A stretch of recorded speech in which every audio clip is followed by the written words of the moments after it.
Assalamualaikum warahmatullahi wabarakatuh. Perkenalkan, nama saya Deja Matul Anbia dengan NIM 0517000434 dari UPPJJ Jakarta. Di video kali ini saya akan melaksanakan praktikum dengan mata kuliah pemrograman berbasis web. Di praktikum kali ini ditugaskan untuk membuat sebuah aplikasi sederhana, yaitu aplikasi pemesanan bahan ajar di universitas terbuka. Aplikasi ini meliputi 4 halaman. Yang pertama adalah halaman login. Kita langsung saja melihat hasil yang saya kerjakan. Di sini ada sebuah input, email, password untuk dimasukkan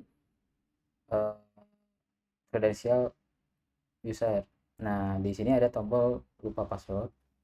Ketika diklik, akan memunculkan sebuah modal dengan input email. Nah, di sini belum berfungsi karena di soal belum diintegrasi ke backend, dan juga di sini ada tombol belum punya akun. Nah, di sini akan memunculkan sebuah modal berupa input untuk user dapat mendaftar. Nah, ini juga belum terintegrasi. Nah, kita akan mendemokan fitur login. Nah, ketika kita mengisinya ngasal, lalu passwordnya juga, dia akan memunculkan sebuah validasi akun tidak ditemukan. Nah, ketika emailnya benar, lalu passwordnya nggak salah, dia akan memunculkan validasi password yang dimasukkan adalah salah. Nah, ketika passwordnya benar, dia akan menavigate ke halaman utama atau halaman dashboard. Nah, di halaman dashboard ini akan memunculkan greeting sesuai dengan waktu. Nah, kebetulan di video kali ini direkam pada jam 10 malam. Nah, di sini saya menambahkan juga data user, nama user. Oke. Nah, halaman dashboard adalah halaman kedua. Nah, lalu di halaman ketiga yaitu informasi bahan ajar. Di sini akan memunculkan list-list dari data bahan ajarnya yang sudah disimpan. Nah, di sini ada fitur tambah. Kita akan coba menambah lalu misalkan nama barangnya adalah kucingku, jenisnya buku, edisi 2025, dengan stok misalkan 99. Nah, di sini memilih cover dari buku itu. Contohnya ini adalah foto kucing saya. Nah, lalu kita kirim. Nah, akan munculkan sebuah alert berhasil tambah.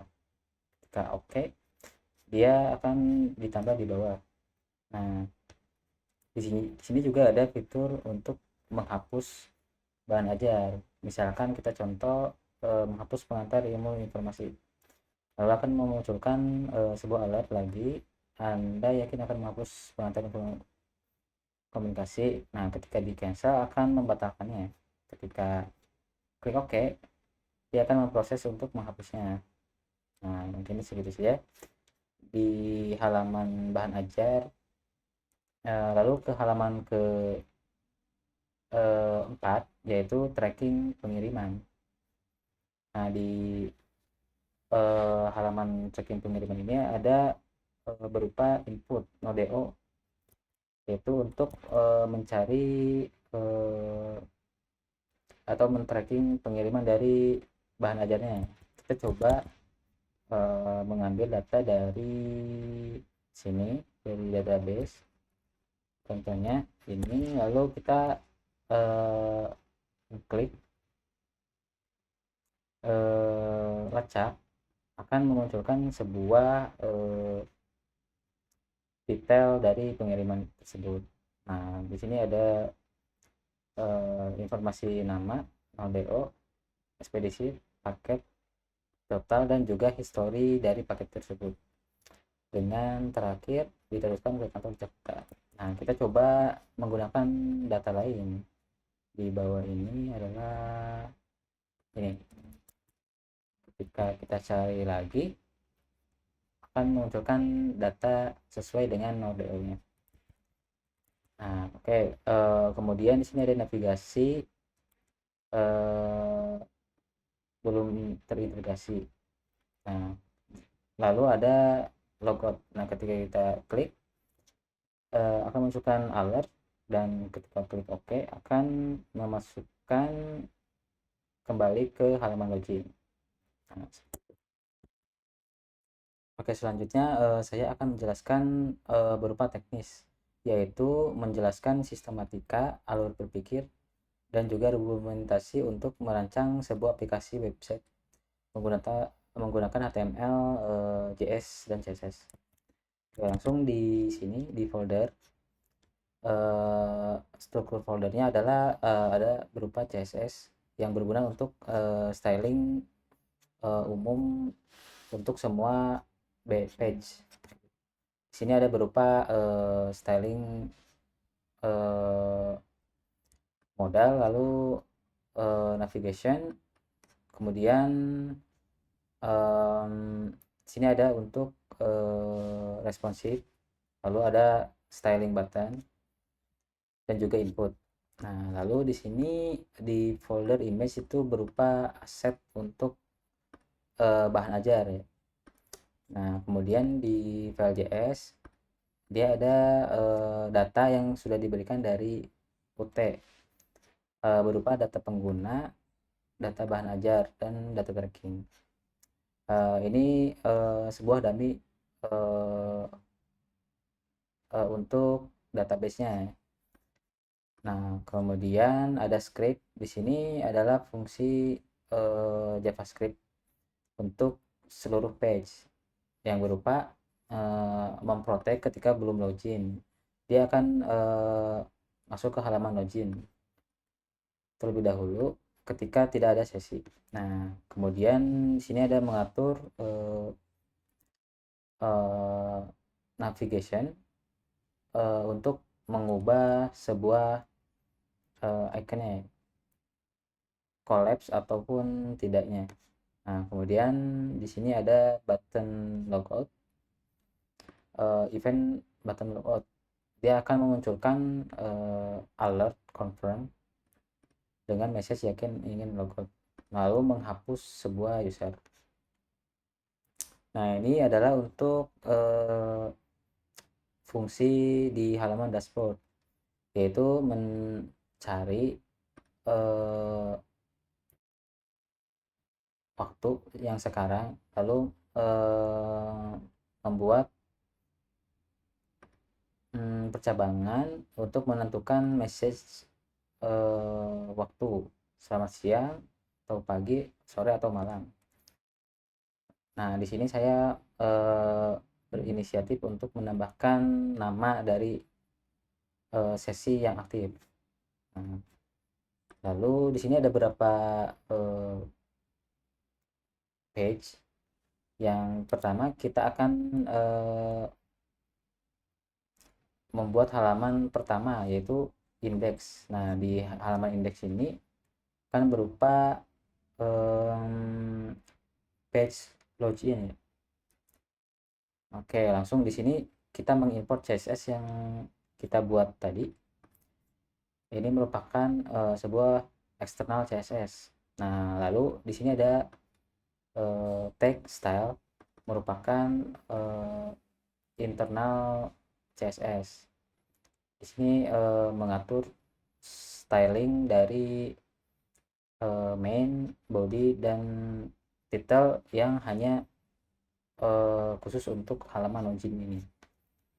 Nah, kemudian kita lihat di sini ada semantic tag, ada main, dan juga dialog dan script. Di sini ada berupa form dan juga beberapa dialog. Nah, Kemudian ada internal JavaScript nih. Di sini khusus untuk halaman login.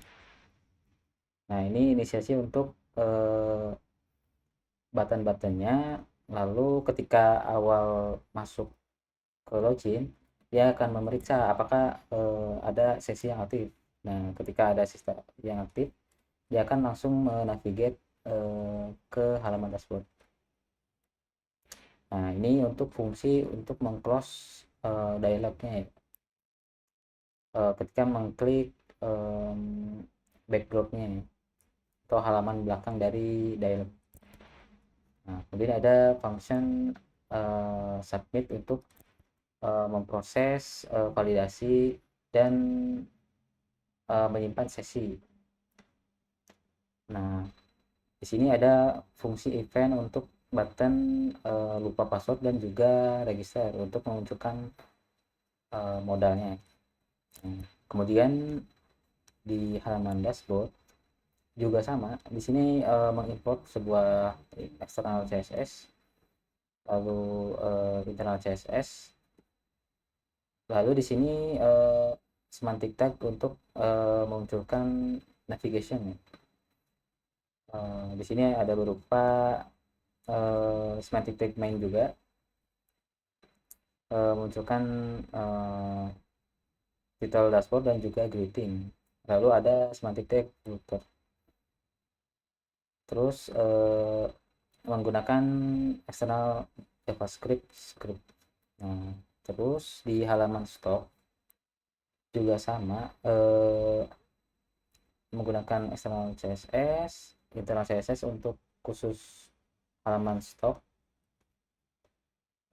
Ada semantic nav, main, dan juga dialog untuk menambah bahan ajar.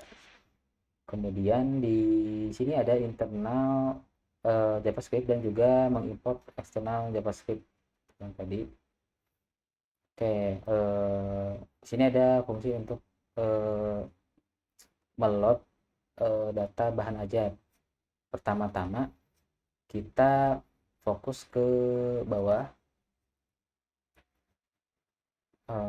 Di sini kita akan meload data dari local storage. Kalau tidak ada, kita akan memuatnya atau meload dari data dummy di sini. Nah, kemudian di sini ada function untuk menghapusnya, menghapus bahan ajar. Lalu ada sebuah function menambahkan bahan ajar yang akan disimpan di local storage. Lalu di sini ada function untuk mengumpulkan modal tambah. Nah, ketika function submitnya berhasil, dia akan menjalankan function load, yaitu merefresh data terbaru ataupun data yang sudah dihapus. Lalu kemudian data itu di mapping atau di loop untuk dimasukkan ke DOM, ke ID data sini. Nah, kemudian lanjut di halaman tracking juga sama. Yang di sini ada input nomor depo, lalu ada semantic tag section berupa untuk memunculkan sebuah detail pengirimannya ya. Nah, di internal JavaScript dia inisiasi berupa elemen yang ada di halaman tracking. Sini ada function untuk proses untuk pencariannya, mengambil data nomor DO, kemudian kita mencari data trackingnya. Ini berada dari data dummy sini. Oke, di sini. kemudian dimasukkan ke DOM masing-masing elemen yang ada di section tracking tadi, lalu dimasukkan ke tab DOM table perjalanan atau elemen dengan ID perjalanan table. Oke, mungkin segitu saja dari saya. Jika ada kekurangan atau kesalahan, mohon dimaafkan. Mungkin begitu saja dari saya. Terima kasih kepada Bapak Ikra Dewantara selaku dosen dari mata kuliah pemrograman berbasis web kelas 198. Perhatiannya, terima kasih. Assalamualaikum warahmatullahi wabarakatuh.